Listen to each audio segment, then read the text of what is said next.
Two siblings are dead and their mother is injured after a shooting at a South Minneapolis apartment.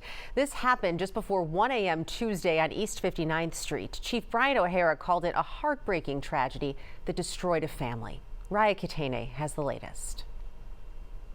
In a lively southwest Minneapolis neighborhood, 2 lives were lost in what police are calling a domestic-related shooting.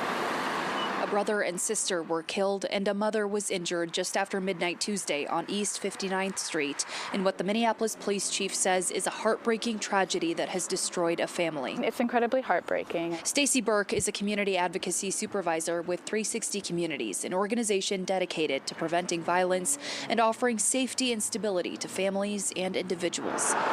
When talking about domestic violence, Burke says violence involving family members can sometimes be overlooked. One of the biggest things is that we have to be aware that this is happening, and this is happening in our community every single day, multiple times a day with different individuals. Burke explains that unlike intimate partner violence, reports of familial-based violence aren't formally tracked in Minnesota, making it difficult to know exactly how prevalent it is. We do know that we have had, unfortunately, some very deadly years in Minnesota recently in relation to domestic violence, which is a really concerning thing for us who are in this field and who are supporting people experiencing violence.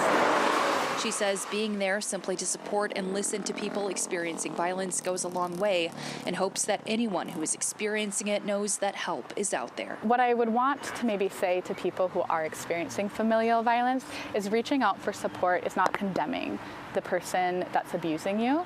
So you're not having to condemn necessarily a family member or a loved one. So I would just really want people to be able to know that they don't have to do this alone, and that there are resources available. Meanwhile, Minneapolis police say investigators are still working to determine exactly what led up to the shooting.